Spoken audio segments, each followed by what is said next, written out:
Online গেমের ফাঁদে পড়ে বিপুল দেনার দায়, আর তাতেই চরম সিদ্ধান্ত নিল কলেজ পড়ুয়া এক ছাত্র।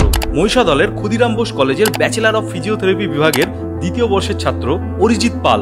তার বয়স 22 বছর। তিনি অনলাইন বিডিং গেম খেলতে খুব পছন্দ করত, আর সে সেই বিডিং গেমেই প্রথমে সর্বহারা হয়ে পড়ে, তারপর একের পর এক দেনার দায় ঘাড়ে চাপে। অবশেষে মানসিক চাপ সহ্য করতে না পেরে নিজের জীবনটাই শেষ করে দেয় অরিজিৎ।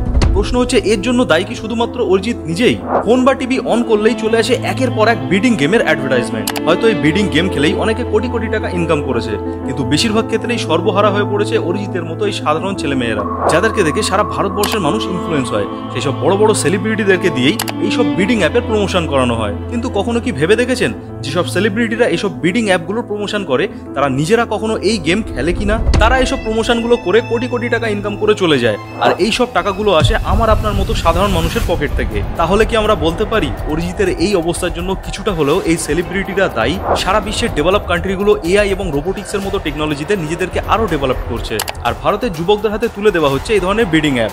সরকারের কি উচিত নয় এই অ্যাপগুলোকে পার্মানেন্টলি ব্যান করে দেওয়ার? আপনার কি মনে হয়? কমেন্টে অবশ্যই জানাবেন। আর অনেক কিছু জানার জন্য সাবস্ক্রাইব করুন।